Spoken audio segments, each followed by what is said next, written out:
Welcome to another podcast of Mother's War on Violence. I am your host, Yolanda Wallace, and we would like to start by thanking WCBU 89.9 FM radio. And today we have our Chief of Police, Chief Eric Echevarria, in our studio. And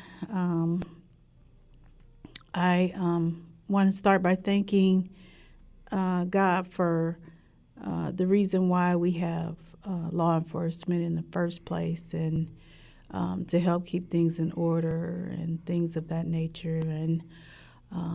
And there's a wise man that told me once before, the chief, he told me this, which I actually found it in God's word, that the law is for the lawless. So I'll let him go ahead. And Chief, why don't you tell us a little bit about yourself and how things are going, and share some statistics with us in Peoria here. Yeah. Good morning, or is it good afternoon? Or still good morning. Eric Echevarria.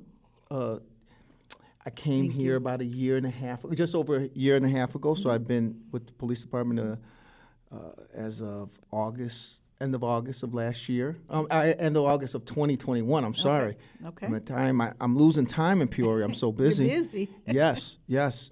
I came from Elgin. I think I've told this story. I think everybody knows I was a commander with the Elgin Police Department. More importantly, I'm a father. I'm a husband. I'm a grandfather. I'm an Afro-Latino male of Puerto Rican descent. Awesome. And that's who I am in a nutshell. Great. Very simple. Great. I got my master's from NIU in public administration. Okay. I was in the Marine Corps for 4 years. Awesome. So being the chief of police here in Peoria, I see you're everywhere. You're in lots of different places, and I know you have assistant chief, and you have different lieutenants and stuff up under you and stuff. What are some of the challenges that you have being the chief? Well, I think the first challenge is I'm the new guy, right? Like let's start from the beginning. There's a new chief. All eyes are on what's this guy going to do? What's he going to do? What are the decisions he's going to make? And not just internally, but externally, right? So I've been here long enough now, and I think the community is kind of observed who I am. And I think I know the officers know who I am and where my lines are drawn, what I accept and what I don't accept. Right. So I think initially that's the biggest challenge, to come into a city. Last year was my full year. All the eyes were on what's this chief going to do? What is, what are the goals going to be? What changes do they want to implement? How's he going to react to certain things? And so, is he going to be accessible? Because there was a lot of people on my interview panel. Were you on it? No. Okay, I don't know who was on it, because it was like 30 people. So it was 3 groups. Wow. 10, 10, and 10, and it was I think it was about, I want to say it was 3 hours of interviews. If I remember correctly, or at least it seemed that way, but I was in one, and then I moved on to another one, and I moved on. And there was a lot of people. I don't know who was in all the interviews. I met some of them after the fact. But, I made comments in the interview, and I remember saying, listen, if you're looking for a person who's going to be authentic, who's not just punching in and punching out, because I think if you're just punching in and punching out, you're not doing your job. A person who's going to speak their mind, but also expect people to speak their mind to me. I don't want to be surrounded by people who are just going to say yes to me. So you like accountability? Absolutely. Okay. Absolutely. Cool. I don't want people just around me that are just yes, yes, yes. I don't want to be the smartest person in the room either. Right. Then we definitely got a problem if I'm the smartest person in the room. And so I think the community's been able to see that in the officers. I think initially that's the biggest obstacle. And then it's just the other obstacle, right? Let's call it what it is. It's the crime. Yes.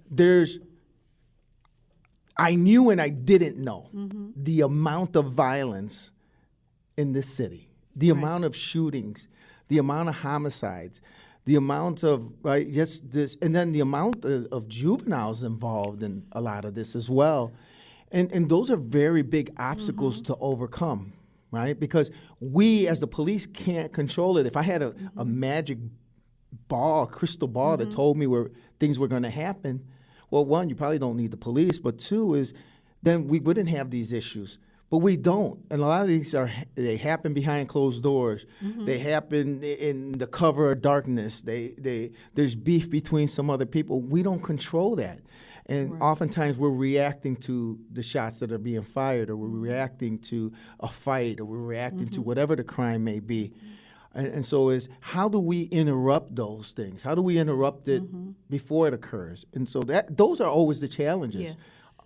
But you know what? We found out, and I've sat with you at several different meetings, that the police can't do it all. Correct. There's all different other organizations within our community that and it'll take every last one of us. One of our goals in Mother's War Against Violence is to find out where the violence starts. And the violence starts at home. And so with Mother's War on Violence, we've experienced and talked to several different organizations, several different family members, pretty soon we're going to have some conversations with fathers. And just talking about in general, where does the violence start? I mean, what resources do we have to meet the needs? Which we're glad that we started the Coalition for Families in Crisis that you attended. That is awesome to have a partnership with the Peoria Police Department and trying to find out how to stop this violence and where it starts at. And find out about the after-school programs and so on.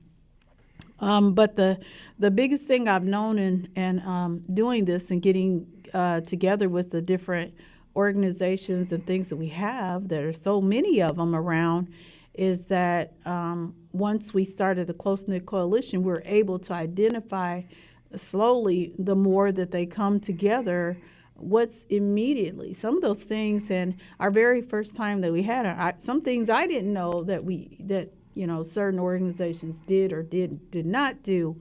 And then when you're talking about teenagers, why in our world that's changing, I can't necessarily that it's just at home, because there's things changing in social media, there's things changing with the government and the laws and stuff, and legalize, different things that are happening. And it becomes a challenge for community service workers like myself, and as well as you being the police. But what are the challenges that you have within the police department? Because I know that the situation happened down in Memphis, and I know that there's some situations that happen in Peoria involving police being in, having to, take, someone's life or ending in a fatality because of situations, because we know that the police are to protect us, but then sometimes it seems like, things get out of hand. Well, I think you're obviously talking about Mr. Richmond. I don't. I was just saying in general, not. I made my statements on that.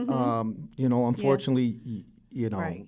That's a situation that the state police is investigating, and I made my statements on that one. Our challenges obviously within the police department is recruitment, right? We need to make sure we have enough officers out on the street to be able to do the job.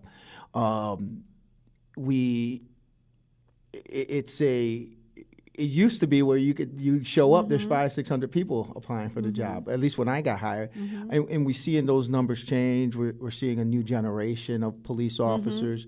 They think differently. The way they do right. It's just a different person than it was when I got hired. Right. So, we're working on some new recruitment strategies to have more officers in place.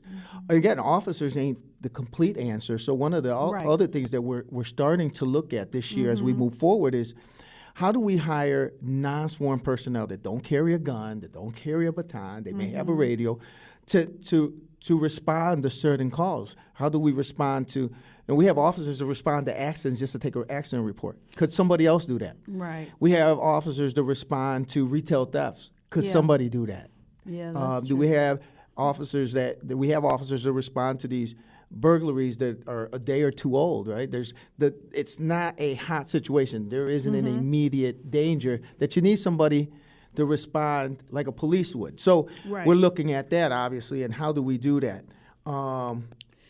And then, the co-response that we're working on, and we're trying to get through the budget process on that, is how do we get mental health workers involved with the police Right. department to touch all these juvenile cases that come through and domestic violence cases that come through, so we can prevent something on the other end. We're working currently, have a meeting coming up with the school district, and Chief Boone we stay in, we have phenomenal contact with the school district, and there's a safety network meeting. I think you were at the last Yes. one. Yep.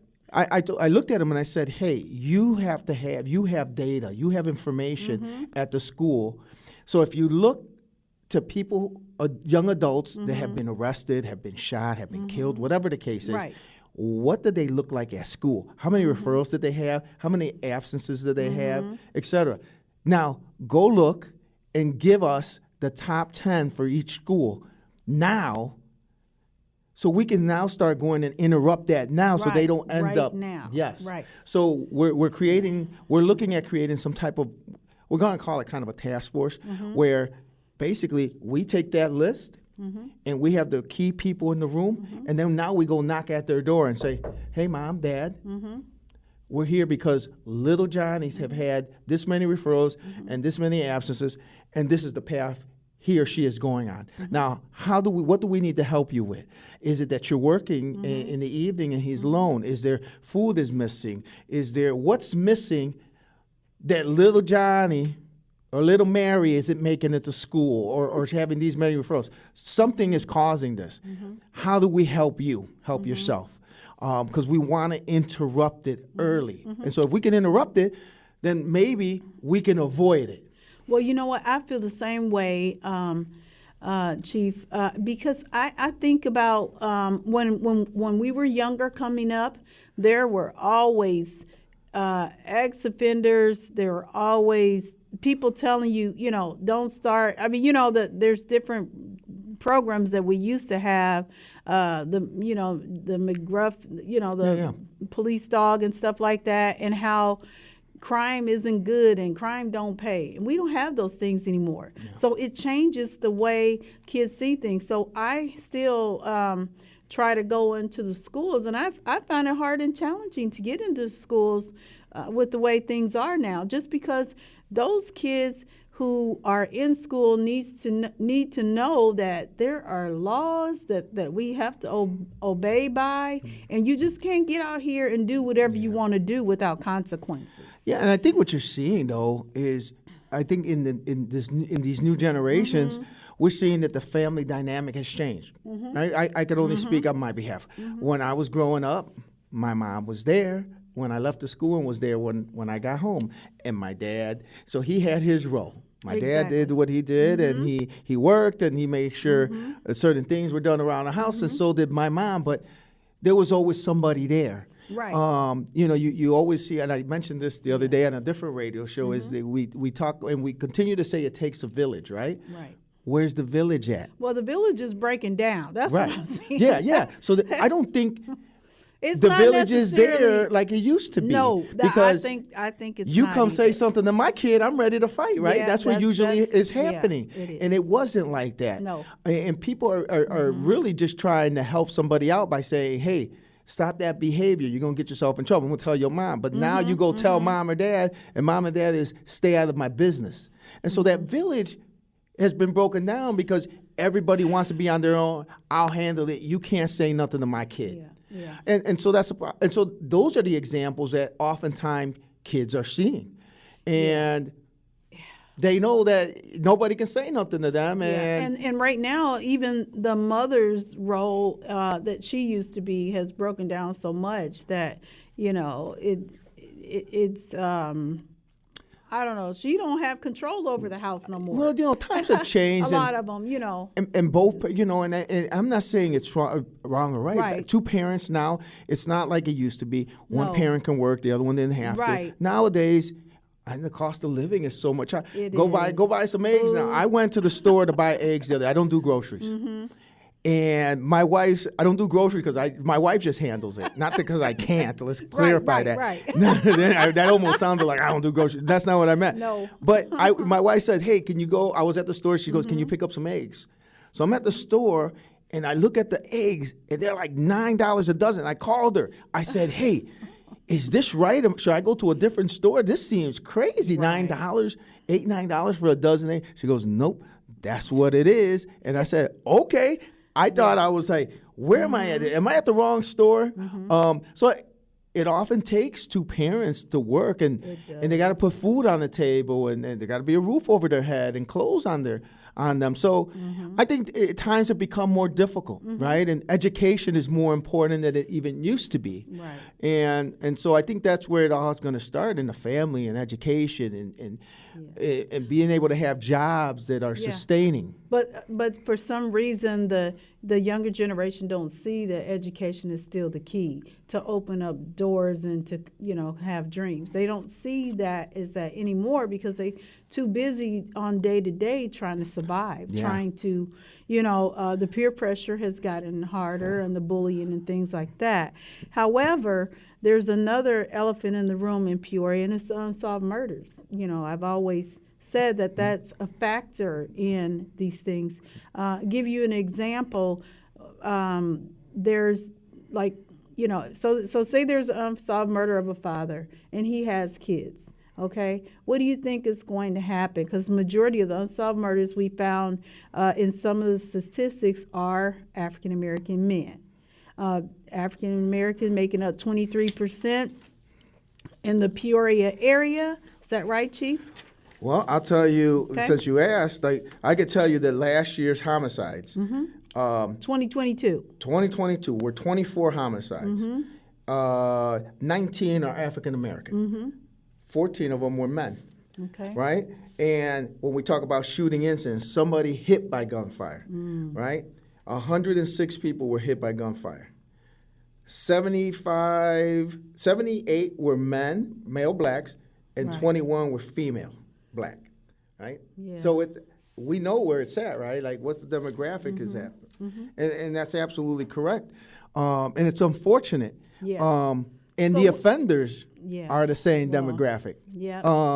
And oftentimes people don't want to talk about that, but I Yeah. think you have to We talk do. about it We have when to we're talk working about on the problem. It's not to Yeah. blame. It's not to say. No, It's no. to say this is where we need to be. We need to be in This these is how we communities. can stop the violence. We have to look at offenders, and we have to look at reoffenders. We have to look at felonies, and they're also part of the process of trying to fix things as they are getting themselves cleaned up and showing these kids, like I said, going in the schools, they were scared straight. They would take you to go see the Peoria County Jail. You wouldn't want to go back no more.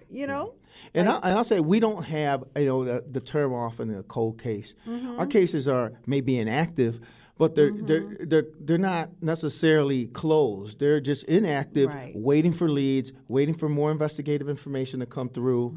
And sometimes, right, we had 24 homicides Right. last year. So guess what? Those 24 are taking precedent Right. of what's happening now. What's I happening have now. I have 4 homicide detectives and one that we just kind of assigned there temporarily to help catch up. And these cold cases are very difficult sometimes, or what is oftentimes called cold cases. Right. They're inactive technically, because we're waiting on information. We're waiting for somebody to come through and say A, B, and C. We followed every investigative lead we possibly can. We can't magically make evidence appear, Right. and we have one shot on these cases, now right? that's the other thing that really has always bothered me and bothered a lot of us in the Peoria area, and which I know when we're talking about demographically, this stuff called no snitching is still alive and well in everywhere right now, and this is unacceptable. We have to do something more than what we're doing to get the word out to reach these kids, like you said, a much younger age, to stop this whole mentality that you don't want to tell. Because if, like we say, if something were to happen to you or to me, I would want somebody to speak up for me. Absolutely. So, absolutely. And we got to get past that. And one of the things that we've implemented beginning of last year was TIP 411. So if you're listening and you don't have TIP 411, go into your app store, type in Peoria PD and download it. It is an app. You can talk to us by text anonymously, and we can respond to you anonymously.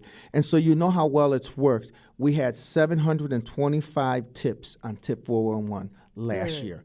So we're making progress, and I think people are starting to see that they can communicate without there being any other ramifications. I think that people are scared, right? Right. People are scared, and I think it's part of it is that. So this gives you an opportunity to share some information for us to be able to ask some questions, some clarifying questions if we need to, anonymously as well.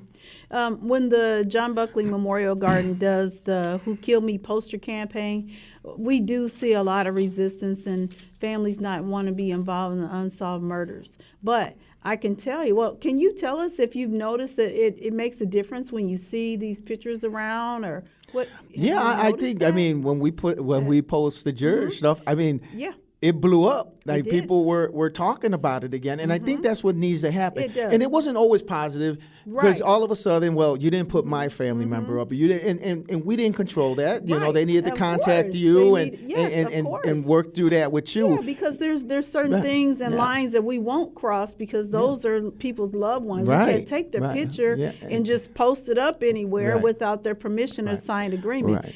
And I also like the fact that we also merged with, you guys put TIP 411 on that this year, as well as Mothers War on Violence is merging with the John Buckley Memorial Garden, and we're going to do playing cards for unsolved murders. You're doing that with the sheriff's office, correct? And we're supposed to, but that hasn't quite been verified just yet. All right. However, we're going to start doing it kind of as an awareness fundraiser type thing. All right.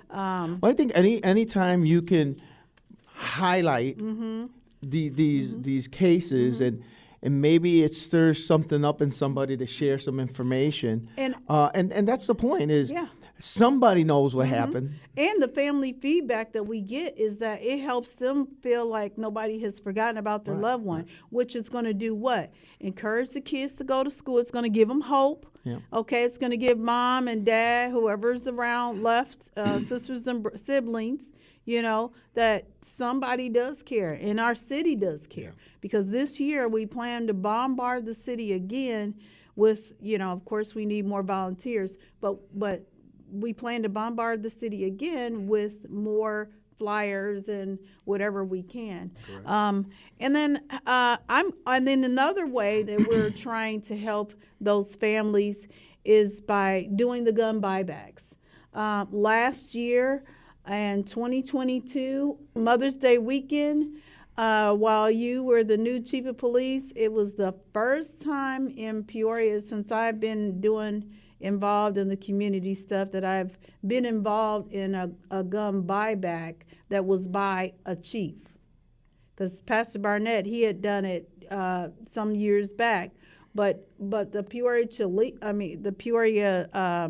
chief, of the police department not doing it, but supporting encouraging and supporting mothers was the first time that has ever happened in all the years I've been here. I've never heard it.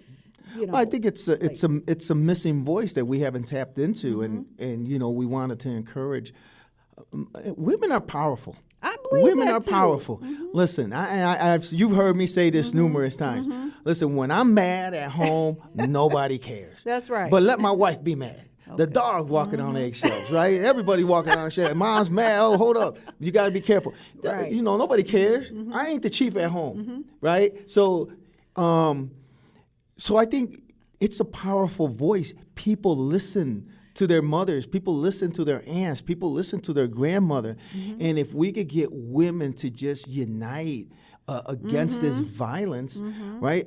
How powerful would that be? But we fail at all levels to unite our own selves, right? It's sad. We know where the issues are at. We know, but we're quick to point fingers at each other, Right. instead of just coming together and saying, how can we support each other? What can we do to get information out? But guess what? My thing is that I'm not into the whole clique thing of pointing fingers at people, because when after you've had this type of thing happen to you and you lose a child, it's kind of like people kind of shun you and they don't see you as part. You could be still part of the team. Yeah. I mean, we still can be part of the team, even though we may not have the highest degrees and we're just moms. Or some of these mothers, like I've heard them say, some of the grandparents are like 35. We still can be part of the solutions in helping in a community for our kids. Absolutely, and I tell them to step up. That's right, and the more that you get those mothers and grandmothers and aunts and all these women to step up, and even uncles and grandfathers and stuff who've lost a loved one, they're still is important as well. Yeah. It won't do anything but win-win as much as we can on doing our part as the community. I heard you. Excuse me. I know we're going to get that cure violence, and I saw you at that meeting, and I see that it's important. The biggest piece to that whole thing is the community. Absolutely, and I think the more this is not a police issue. Right. It is not only a police issue. Yes, we have a part to play, right? But this is a community. This is a community issue, and how do we, as a community, again, it's about partnerships and engaging each other. And there's 114,000 people in this city, right? There's Right. 200 officers. Okay. We need your help. We need your help. We need your eyes and ears. Awesome. Yes, we do. And we can't do it without all of us putting in our brick. So that concludes our session of Mother's War on Violence. Thank you so much for listening, and thank you for WCBU 89.9 FM. Thank you.